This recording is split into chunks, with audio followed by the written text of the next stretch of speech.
Narito ang mga pinakamainit na balita ngayong tanghali. Isang Pilipino binitay dahil sa pagpatay sa isang Saudi Arabian.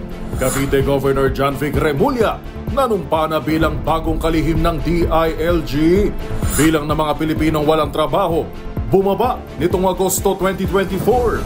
Sa MBC TV correspondents, motor rider patay matapos sumalpok sa poste ng kuryente sa Calasiao, Pangasinan.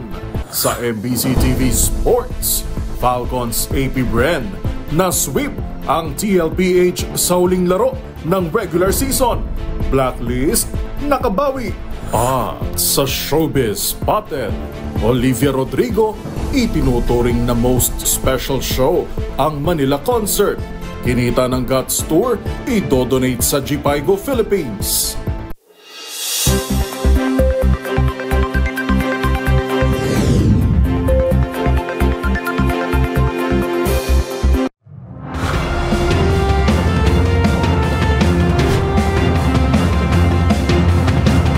Bawat balita, makabuluhan. Bawat kwento, makapangyarihan. Boses ng Pilipino para sa Pilipino. Live mula sa MBC TV Studio. MBC TV Network News.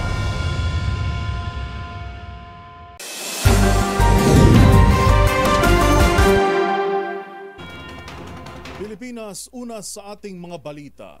Kalunos-lunos ang sinapit ng isang Filipino migrant sa Saudi Arabia nang hatulan nito ng parusang bitay. Ito'y dahil o matapos patayin umano nito ang kanyang amo dahil sa pera. Ayon kay Foreign Affairs Undersecretary for Migration Eduardo De Vega, ginawa ng pamahalaan ng lahat ng apela, subalit bigo pa rin na mailigtas ito sa sinapit na kaparusahan. Narito ang buong detalye sa report ni Sherwin Alfaro. Bitay ang sinapit ng isang Pinoy migrant worker sa Saudi Arabia matapos patayin umano nito ang kanyang amo dahil sa pera. Ayon kay Foreign Affairs Undersecretary for Migration Eduardo De Vega, ginawa ng departamento ang lahat para mailigtas sa parusang bitay ang Pinoy na hindi na pinangalanan matapos isagawa ang pagbitay rito noong Oktubre 6. Bagamat wala pa umanong opisyal na kumpirmasyon ng Saudi government tungkol sa pagbitay sa Pinoy, ipinagbigay alam naman ng Embahada ng Pilipinas sa Riyadh ang execution sa Pinoy noong Sabado. Git pa ni De Vega, ginawa ng pamahalaan ng lahat ng apela kahit maging apela ng Pangulo at pag-alok ng blood money sa pamilya ng napatay nitong Saudi national, subalit bigo pa rin ang pagligtas dito sa parusang bitay. Wala rin umanong abiso mula sa Ministry of Interior ng Saudi na natanggap ang kagawaran bago ipatupad ang bitay noong Sabado. Pansamantala, nakiusap ang DFA na wag munang isapubliko ang pagkakakilanlan ng Pilipino, batay na rin sa pakiusap ng pamilya nito. Sa datos ng DFA sa kasalukuyan, may 83 Pilipino pa ang nakapila sa death row sa iba't ibang panig ng mundo. Pinakamarami sa nakapila sa parusang bitay ang nasa bansang Malaysia na nasa bilang na 56, habang ang iba pang Pinoy na nauna ng pinarusahan ng parusang bitay ay nakakalat naman sa mga bansang United Arab Emirates, Saudi Arabia, Indonesia, Maldives, Sri Lanka, China, Vietnam, USA, Japan at Brunei. Karamihan sa mga kaso ng nahatulang bitay na Pinoy ay may kaugnayan sa droga o di kaya'y pagnanakaw. Para sa MBC TV Network News, RH6, Sherwin Bata Alfaro, DZRH, una sa Pilipinas, una sa Pilipino.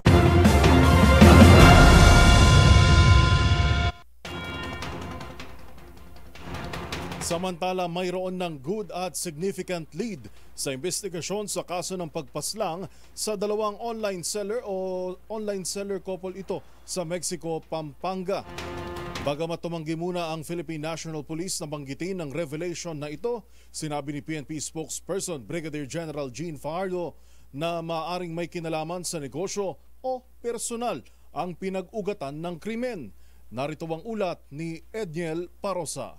Posibleng dahil sa negosyo, pero hindi rin isinasantabi ng kapulisan na personal ang ugat ng pagpaslang sa dalawang online sellers sa Mexico, Pampanga. Ayon kay PNP spokesperson, Police Brigadier General Jean Fajardo, nakausap na ng Provincial Police sa mga magulang ni Lerma Lulu alias Mami Lerms, isa sa mga common law spouses na biktima ng pananambang. Dito man magmumula ang kung tawagin ay good at significant lead sa investigasyon sa kaso. Pero tumanggi na muna ang PNP na banggitin ang revelation o pagbubunyag na ito na maaaring magturo sa utak sa krimen. Kausap na po mismo, according to the provincial director, ay nakausap na po nila yung magulang, particularly po yung magulang po nitong biktimang babae, at may mga ibinigay po mga information, at yun po yung pinupursu po ngayon ng ating investigation team to identify yung possible mastermind behind this murder cases po. Batay sa CCTV footage nakuha sa Barangay Santo Rosario, makikitang sinuntan ng riding in tandem ang sinasakyang itim na pickup ni Lerma at Arvin Lulu na galing sa pakikipagkita sa isang kliyente. Nang maipit sa traffic, nilapitan ng riders ng sasakyan at kabila ang pinaputukan ng dalawang negosyante sa harap ng kanilang 6 na taong gulang na anak at 14 anyos na pamangking hindi naman nasugatan. Nagtamo ng isang tama ng kalibre 45 si Arvin, habang 3 bala naman ang sinalo ni Lerma dahilan ng kanilang pagkakamatay. Kinumpirma ni Fajardo ang unang binanggit ni Central Luzon Police Chief Police Brigadier General Rodrigo Maranan sa DZRH na patuloy na ang nganahan sa tukoy ng 2 salarin. Partikular umanong itinuturo ng kanilang mga witness ay ang pagkakakilanlan ng backrider ng motorsiklo nga nahagip ng CCTV. Para sa MBC TV Network News, ito si Edniel Parrosa, una sa Pilipinas, una sa Pilipino.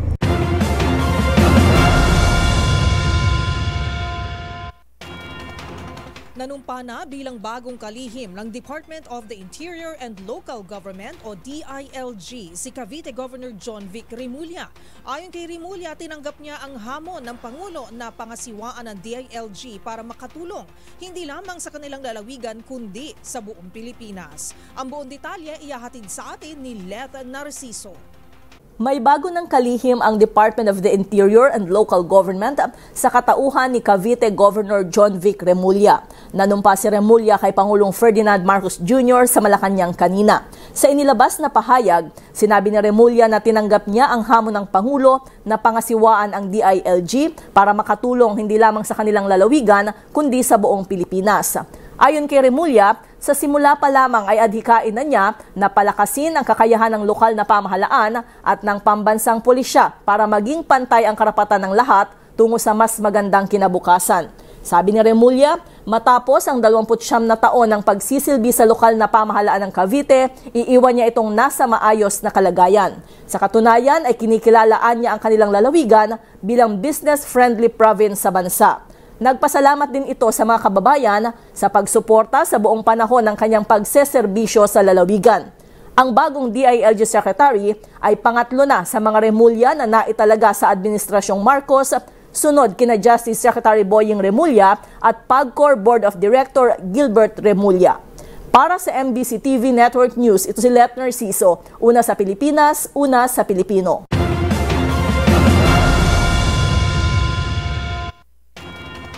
Palalakasin naman ng bagong kalihim ng Department of the Interior and Local Government o DILG ang kakayahan ng LGU at mga kapulisan. Bahagi ito ng adhikain ng dating gobernador ng Cavite tungo sa pantay na karapatan ng lahat sa mabuting kinabukasan. Narito ang mga detalye iatid sa atin live ni Giselle Ricafort. Giselle. Yuel, tututukan ng bagong kalihim ng Department of the Interior and Local Government na si John Vic Remulla ang pagpapalakas sa kakayahan ng mga lokal na pamahalaan at kapulisan. Ayon sa bumaba ng gobernador ng Cavite, matagal na niya itong adhikain upang maging pantay ang karapatan ng lahat tungo sa mas mabuting kinabukasan.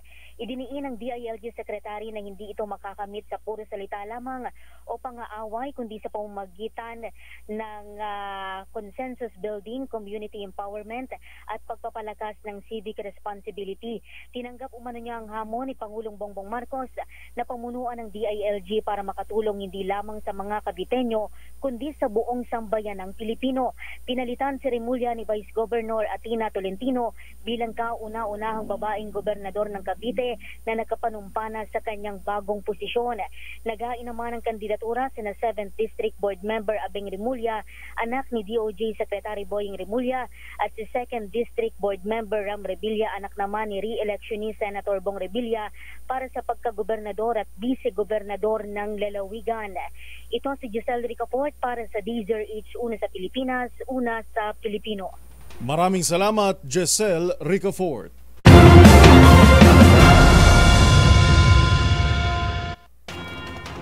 Samantala, nabawasan ang bilang ng mga Pinoy na walang trabaho noong Agosto. Ayon sa Philippine Statistics Authority, ang jobless rate ay bumaba ng 4% noong Agosto mula 4.7% noong Hulyo. Katumbas ito ng 2.07 na milyong Pinoy na walang trabaho na mababa sa 2.38 milyon noong Hulyo.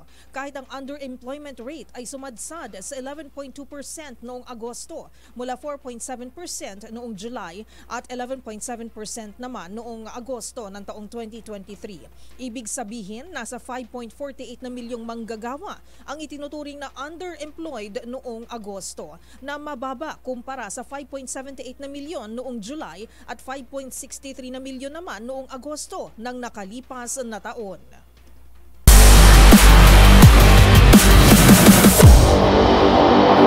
Mainit na final showdown ang napanood ng MLBB fans. Dahil sa uling laro ng regular season ng MPL Philippines Season 14, tapatang Blacklist Aurora at finals rematch ng Team Liquid PH at Falcons AP Bren ang kanilang natunghayan. Na-secure ng Falcons AP Bren ang second seed sa regular season ng MPL PH Season 14 para tuluyang maipwesto ang kanilang sarili sa upper bracket ng playoffs. Yan ay matapos nilang talunin ang maituturing na rival nitong Team Liquid PH sa Grand Finals rematch noong linggo. Pinangunahan ni birthday boy Marco Super Marco Regitiano ang M5 champions, delivering 14-1-6 kill death assist. Tingin ko na nangyari sa series sa game 1 eh. Masyado silang nagmadali pumatay, kaya yun, nakakabawi kami pa isa-isa. Kaya sobrang parang na-outplayed sila, yun. Sa Game 1 at 106 kill death assist sa Game 2. Samantala, bago ito, sa Match 1, nagharap ang rival na Blacklist International at Aurora, kung saan nakabawi ang Codebreakers mula sa kanilang pagkatalo ng unang pagtatapat. Tinanghal bilang match MVP si John Perks Sumawan after listing 0-2-20 KDA para pangunahan ng 2-1 victory ng Blacklist. Labis na kaligayahan yung nararamdaman ko kasi sobrang slow ng progress namin nung nag-start yung season. Yung sobrang low streak kami na sobrang bugbog, and eventually nakuha namin yung tamang timpla, mga tamang players, ang dami kong nirambol na players, yung mga sub namin. And hopefully, pagdating ng playoffs, mas mahigitan pa namin kung ano yung naging performance namin nitong patapos na yung season. Sa susunod na linggo, magsisimula na ang bakbakan ng 6 na esports team sa playoffs. Narito ang schedule at mga tapatang dapat abangan sa upper at lower bracket matches.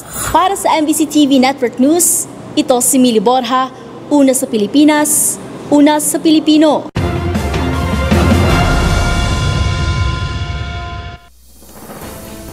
Narito pa mga balitang dapat niyong abangan. Dating PNP Chief General Benji Acorda humarap sa investigasyon ng Senado. Dating Manila Mayor Isko Moreno balik Maynila matapos maghain ng COC. Sa MBC TV Sports, National Rugby Team ng Pilipinas wagi ng 2 ginto sa Asian Meet. At sa showbiz spotted, Taylor Swift kinilala bilang pinakamayamang female musician sa buong mundo. Lahat ng yan sa pagbabalik ng MBC TV Network News.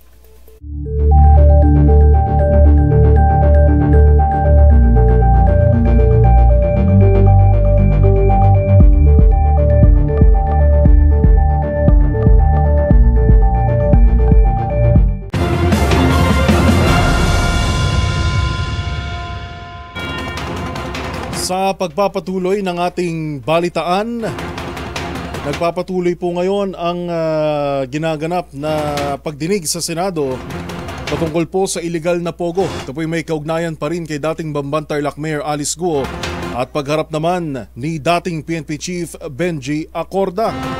Ating alamin ang latest mula sa ating Senate Correspondent Lakay Raymond Dadpaas. Lakay Raymond, naka-executive session pala ngayon.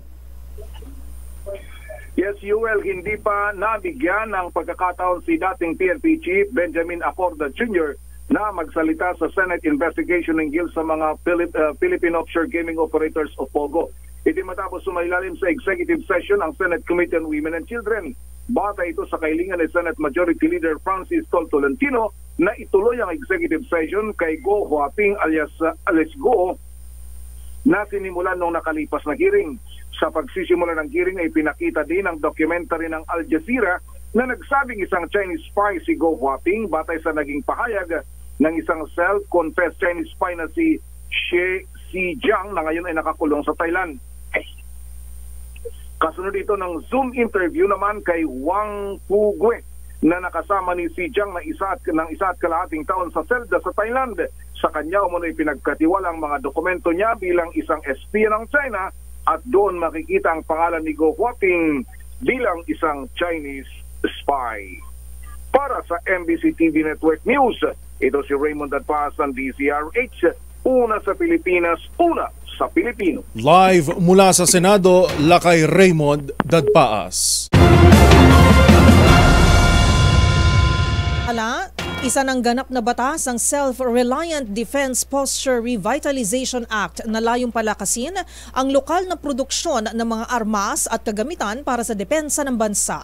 Ito'y matapos pirmahan ni Pangulong Bongbong Marcos ang Republic Act No. 12024 sa isang seremonya sa Malacanang ngayong umaga. Para sa buong detalye, magbabalik si Ms. Let Narciso. Ganap ng batas ang Self-Reliant Defense Posture Revitalization Act. Nilagdaan ni Pangulong Ferdinand Marcos Jr. ang Republic Act No. 12024 sa isang seremonya sa Malacanang ngayong umaga.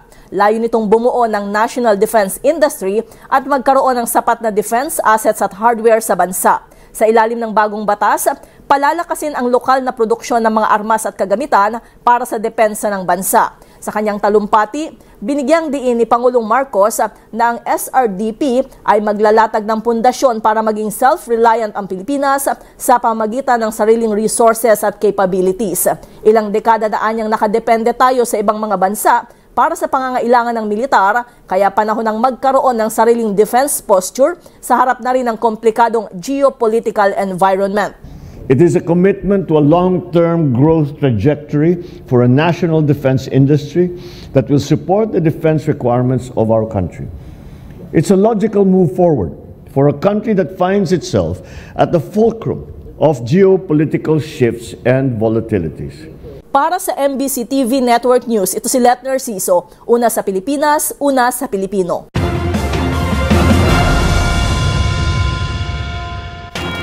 Naghain naman ng Certificate of Candidacy para sa 2025 elections si dating Manila Mayor Isko Moreno Dumagoso at ang kanyang running mate na si Chi Atienza ngayong huling araw ng filing ng COC sa Manila Hotel, Tent City.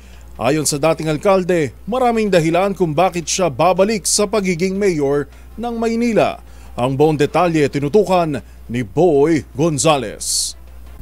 Dinumog ng maraming supporters ang paghahain ng Certificate of Candidacy ang tandem ni dating Manila Mayor Isko Moreno at Chi Atienza ngayong huling araw ng filing ng kandidatura. Tatakbo ang dalawa sa pagka-alkalde at vice-alkalde ng lungsod sa 2025 midterm election. Ayon kay Moreno, maraming dahilan kung bakit siya babalik sa pagiging mayor ng Maynila. Kabilang na rito ang ilang hinaing ng mga residente sa serbisyo ng lokal na pamahalaan at ang panawagan ng marami. Ikinagulat naman ni Yorme ang naging reaksyon ng kanyang ate na si Manila Mayor Hani Lacuna na nakaramdam daw ito ng pag-traidor dahil sa plano niya muling kumandidato. Pero sabi ni Yorme, hayaan na lang din at itindihin ang dating kapartido dahil posibleng bugso lamang ito ng damdamin. Ayaw na lang umano niyang pangunahan ang magiging desisyon ng Manileño sa darating na eleksyon. Sa uli, sinabi ni Moreno na maasa siyang wala nang samaan ng loob at pamumulitika pagkatapos ng 2025 eleksyon. Tatakbo sa ilalim ng Aksyon Demokratiko ang Isko-Chi tandem habang sa Asenso Manileño naman sina Lacuna at Vice Mayor Yul Serbo. Nauna na rin naghain ng COC sina Tutok Tuwin na party list representative at negosyanteng si Sam Bersosa, Michael Say at si Alvin Karingal. Para sa MBC TV Network News, ito si Boy Gonzales, una sa Pilipinas, una sa Pilipino.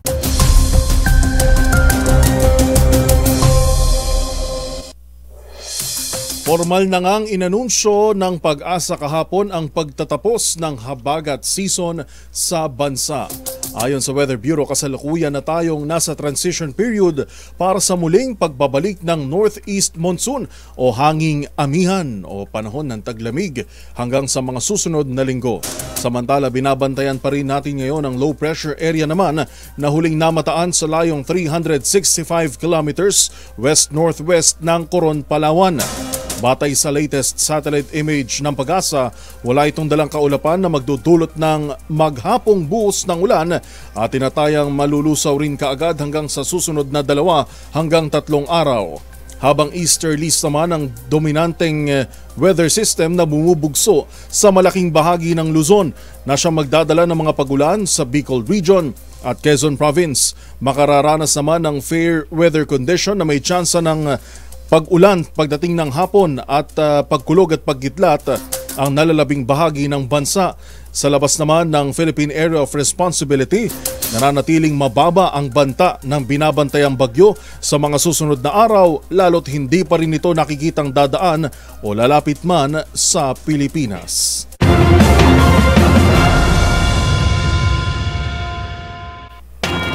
Itinalaga ang 3 miyembro ng gabinete bilang caretaker ng bansa habang nasa Laos si Pangulong Bongbong Marcos. Ayon kay Presidential Communications Office o PCO Secretary Cesar Chavez, kabilang dito sina Executive Secretary Lucas Bersamin, Justice Secretary Boying Remulla at Agrarian Reform Secretary Conrado Estrella. Kasunod ito ng pagdalo ni Pangulong Bongbong Marcos sa ika-44th at 45th ASEAN Summit sa Lao People's Democratic Republic. Itong unang pagkakataon na hindi si Vice President Sara Duterte ang itinalagang caretaker matapos bumitiw sa gabinete ni Pangulong Bongbong Marcos.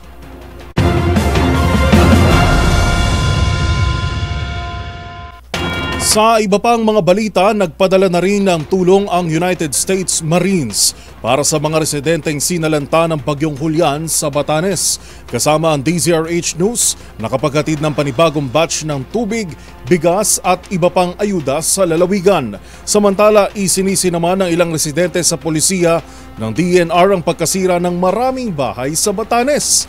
Ang buong detalye, nagbabalik si Edniel Parosa. Sumaklolo na ang United States Marines para sa mga residenteng sinalanta ng Bagyong Julian sa lalawigan ng Batanes. Ayon kay Liz Pama, hepe ng Batanes DRRMO, food packs ang inisyal na impormasyong maaari nilang makuha mula sa nabanggit na puwersa.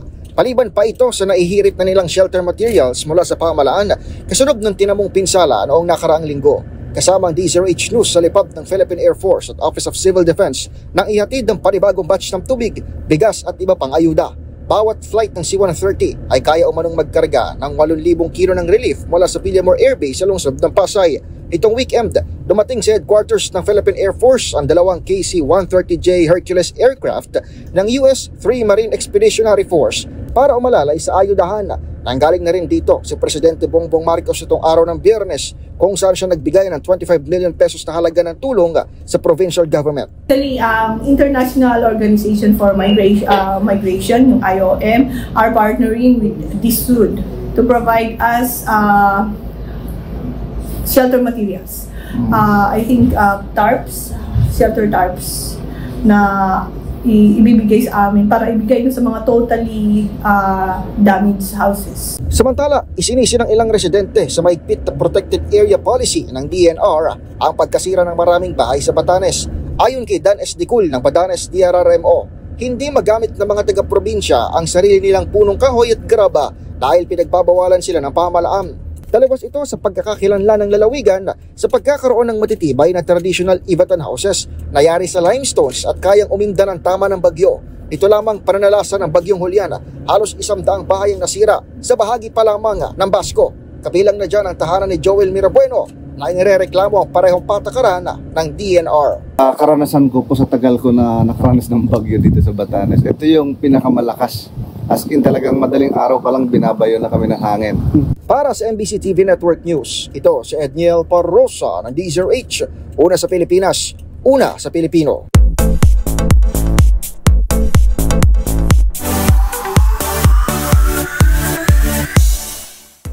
Panibagong tagumpay na naman ang nakamit ng award-winning singer-songwriter na si Taylor Swift. Sa ngayon kasi, siya na ang may hawak ng titulo bilang richest female musician sa buong mundo. Kung magkano ang estimated net worth ng pop superstar at kung sino ang nahigitan nitong singer, alamin sa report ng ating Showbiz Angel. With an estimated net worth of $1.6 billion, si Taylor Swift na ang ngayon pinakamayamang female musician sa buong mundo ayon sa Forbes magazine. Batay sa report, nahigitan na nito ang Barbadian singer na si Rihanna thanks to her record-breaking The Eras Tour at sa kanyang pambihirang music catalog. Sinasabi ring ang 34-year-old pop superstar ang kauna-unahang musician na nakapasok sa Billionaires Club base lamang sa kanyang matagumpay na performances at music. Dahil sa bigating achievement na ito, nasa 24th spot na si Tay-Tay sa listahan ng America's Self-Made Women. Kung matatandaan, October 2023 nang iulat ng Bloomberg ang pagpasok ng fourth night singer sa listahan ng mga bilyonaryo sa mundo, kung saan maliban sa kanyang matagumpay na karera bilang mga awit, di rin biro ang real estate portfolio ng award-winning singer-songwriter. Kung matatandaan, noong nakaraang taon, kinilala si Taylor Swift bilang Person of the Year ng Time Magazine.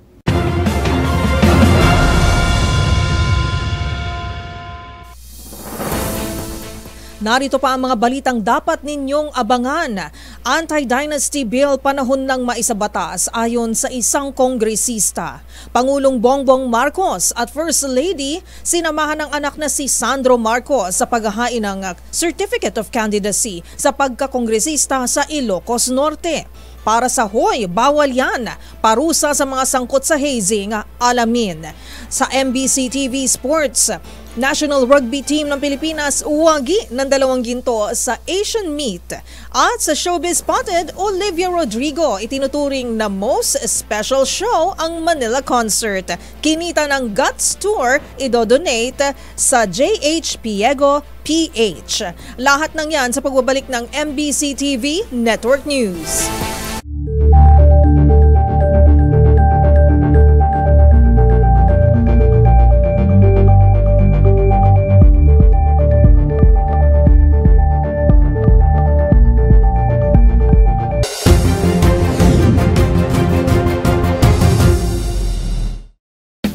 Tinira ng water cannon ng Chinese Coast Guard ang barko ng Bureau of Fisheries and Aquatic Resources sa Bajo de Masinloc. Ang ilan pang detalye ihatid sa atin ni Edniel Parosa. Edniel.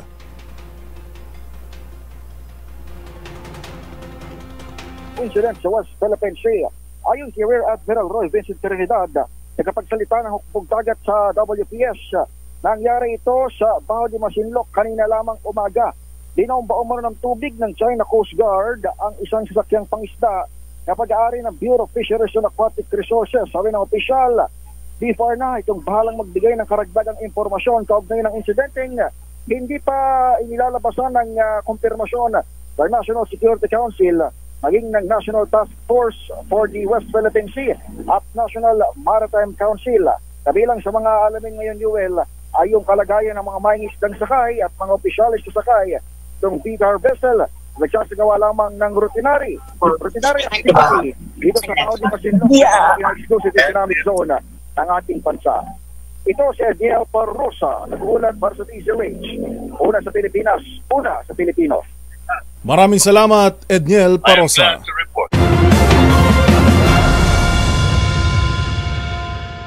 Samantala, atin ang pakinggan ang departure speech ni Pangulong Bongbong Marcos. Ating babalikan mamaya sa report na yan. Si Left Narciso na nakatutok po sa departure speech ni PBBM sa pagdalo sa ASEAN Summit.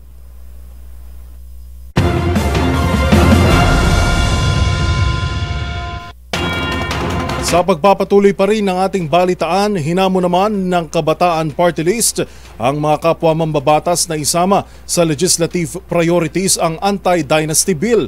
Ito'y sa harap ng paghahain ng Certificate of Candidacy ng mga kakandidato para sa 2025 midterm election. Ang buong detalye iatid sa atin ni Milky Rigunan. Dapat may pasana ang panukalang anti-dynasty. Ang apela ni Kabataan Party List Representative Raul Manuel ay sa harap ng paghain ng Certificate of Candidacy ng mga kandidato para sa 2025 midterm elections. Ay kay Manuel, dapat nang isa lang sa pagtalakay ang mga panukalang na isumite na sa Kamara pagbalik ng sesyon para may habol bago magtapos ang 19th Congress. Babala ni Manuel, dapat nag-inhibit sa pagtalakay ang mga bahagi ng political dynasty. Gate ni Manuel, dapat palawakin ang mga mapagpipilian ng mga botante para manungkulan, hindi lang mga maiilan at mga kilalang pangalan. Hinamon ni Manuel ang mga kapwa mambabatas na isama sa legislative priorities ang anti-dynasty bill. Para sa MBC TV Network News, ako si Milk Rigunan, una sa Pilipinas, una sa Pilipino. Salamat, Manang Milky Rigunan. Samantala, pakinggan po natin ang departure speech ni Pangulong Bongbong Marcos na paalis po para sa ginaganap po o gaganapin na ASEAN Summit. Pakinggan po natin ito.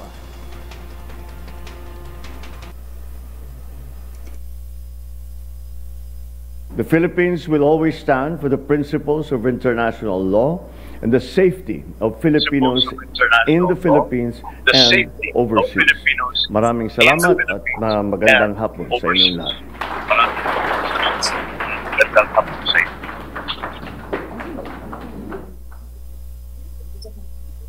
At iyan po ang departure speech. Maikli lamang po yung ating naabutan ni Pangulong Bongbong Marcos na palipad po ngayon papuntang Lao.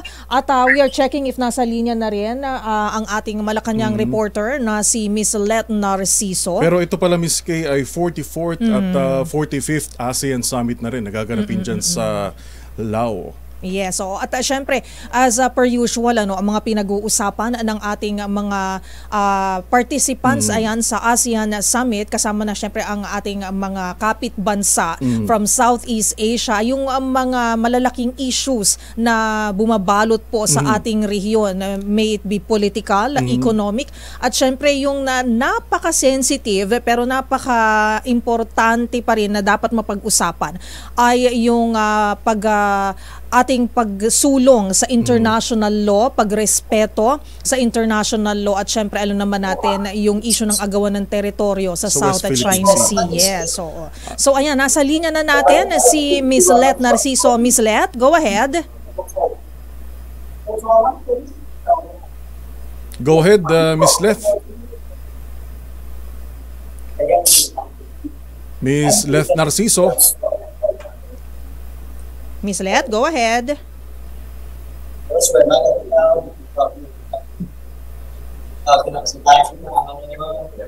Alright, ating babalikan na lang, Miss Kay, ang wrap-up ng naging speech ni Pangulong Bongbong Marcos sa kanyang departure statement bago po tumulak sa ASEAN Summit sa Lao.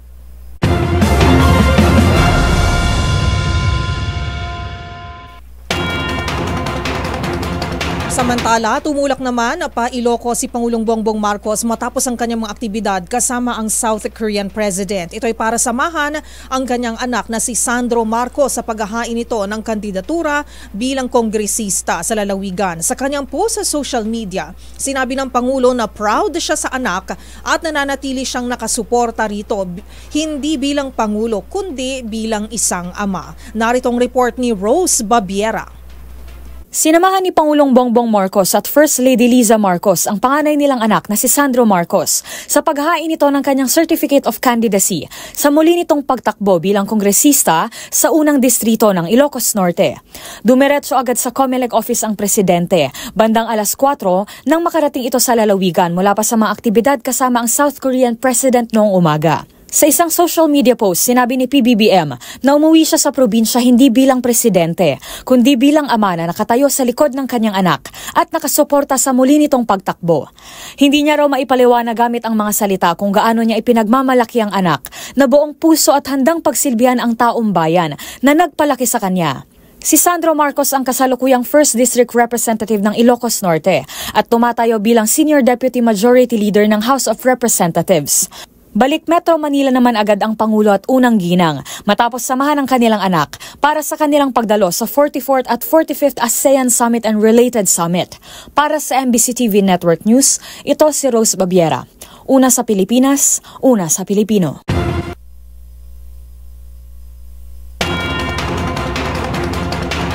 Sa iba pang balita, kakandidato bilang alkalde ng Davao City ang nag-resign na chairman ng Civil Service Commission o CSC na si Carlo Nograles. Si Nograles ay nag-file ng COC sa ilalim ng plataforma na Choice, Chance at Change. Sinabi ni Nograles na may karapatan ng mga taga Davao City na pumili ng nararapat na pinuno para sa mas mataas na tsansa ng tunay na at pangmatagalan na pagbabago. Ipinahayag ng opisyal na kanyang gagamitin ang naging karanasan sa CSC sa paghahatid ng reforma at sapat na basic services para sa mga residente ng Davao City. Kung tutuusin anya, may 5 taon pa sana si Nograles sa kanyang termino bilang chairman ng Civil Service Commission, subalit minabuting tugunin ang hamon na sumabak sa mayoralty race sa syudad. Bago na-appoint sa Civil Service Commission, si Nograles ay naging 3-term congressman ng unang distrito ng Davao City.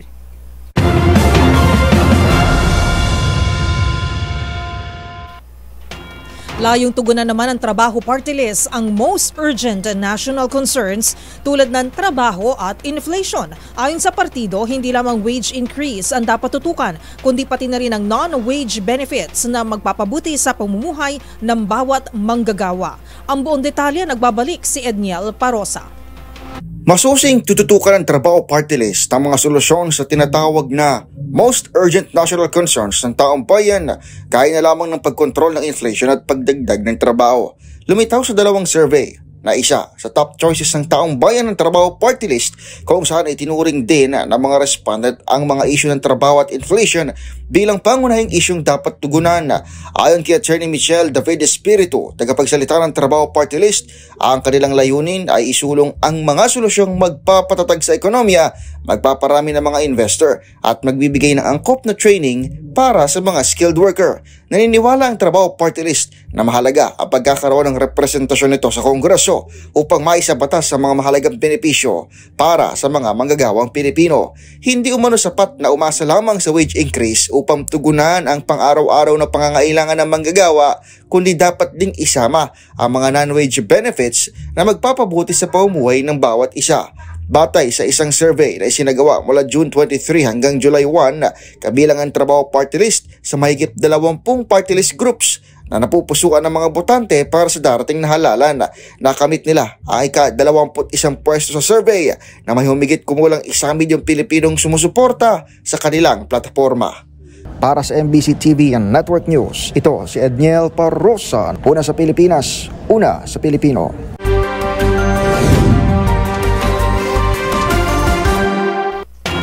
Patay naman ang isang motorcycle rider matapos sumalpok sa poste ng kuryente sa Calasiao, Pangasinan. Yan at ang iba pang rumarapidong balita mula sa probinsya, hatid ng iba't ibang istasyon sa ilalim ng MBC Media Group. Patay ang motorcycle rider na nakilalang si Edgar Datugan, 41 anyos, may asawa at residente ng Barangay Kisban, Calasiao, matapos bumangga ang minamaneho nitong motorsiklo sa poste ng kuryente. Sa ulat ni Chief of Police Lieutenant Colonel Ferdinand Lopez, naganap ang aksidente alas 10 ng gabi sa Barangay Kisban kung saan pauwi na sa kanilang bahay ang biktima nang malus control ito sa manubela dahilan ng pagbangga nito sa poste at dahil sa wala itong suot na helmet, napuruhan ang ulo at mukha ng biktima na nadala pa sa paggamutan, subalit dineklarang dead on arrival na ng attending physician. Paalala ng mga otoridad, ugaliin ang maging defensive driving at magsuot ng helmet bago sumakay ng motorsiklo para maging ligtas sa pagmamaneho. Ito si Freddy Fajardo Aristarte, tag-uulat para sa DCRH, una sa Pilipinas, una sa Pilipino. Nakatakdang makatanggap naman ng binhi mula sa Department of Agriculture PhilRice ang mga magsasaka sa lalawigan ng Northern Samar, kung saan target naman ang pamamahagi ng 19,000 bags ng nasabing binhi. Tinatayang nasa 800 na mga magsasaka sa lalawigan ng Northern Samar sa ilalim ng tinatawag na Rice Competitiveness Enhancement Fund o RCEF ang makakatanggap nito. Inihahanda ng pagbibigay kung saan isinagawa na ang social preparation at RCEF seed and extension retooling and capacity building workshop nito lang nakaraang linggo. Inaasahan naman na matutulungan ang mga magsasaka sa kanilang kita sa kabila ng rice trade policy kung sila ay makatanggap nitong binhi mula sa Department of Agriculture. Mula sa MBC Network News, RH34 Jane Galit Bantayan, una sa Pilipinas, una sa Pilipino.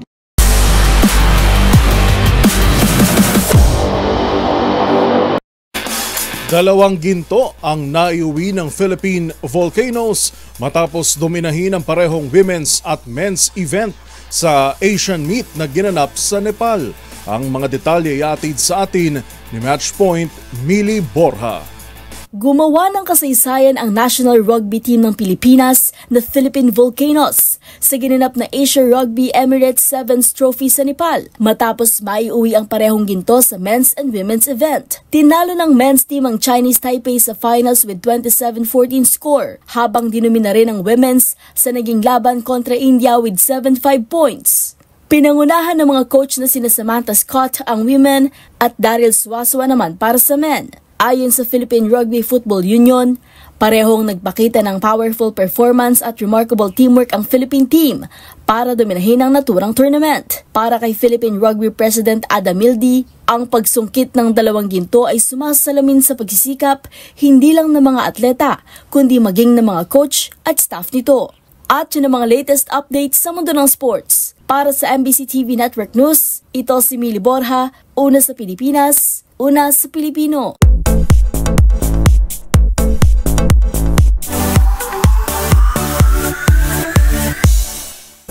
Matapos ang matagumpay na pagtatanghal sa bansa ng Filipino-American singer na si Olivia Rodrigo, may inilabas itong heartfelt message para sa Pinoy Levi's. Levi's, ayan, kasabayan niya na ibinahagi rin ng mga awit kung saang organisasyon mapupunta ang kinita ng kanyang Guts World Tour sa Philippine Arena nitong weekend. Balikan ng ilang kaganapan sa pagbisita ni Olivia sa Manila. Mukhang umattend dito ang ating Showbiz Angel, #SanaAll. Pakinggan po natin ang report ng ating Showbiz Angel.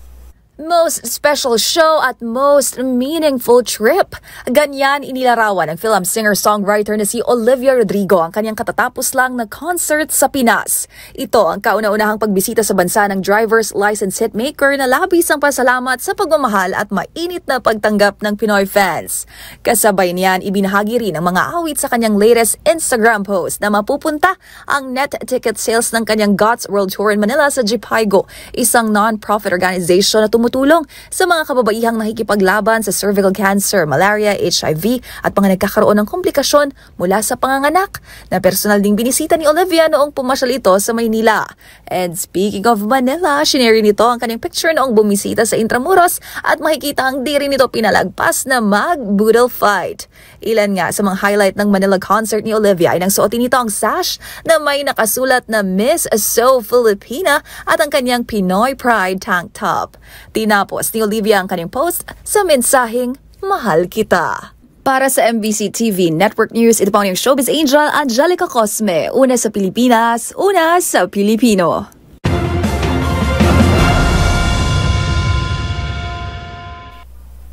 At iyan ng mga nakalap naming balita ngayong araw ng Martes. It's beginning to look a lot. Yan ba yung hinahanap mong Christmas song?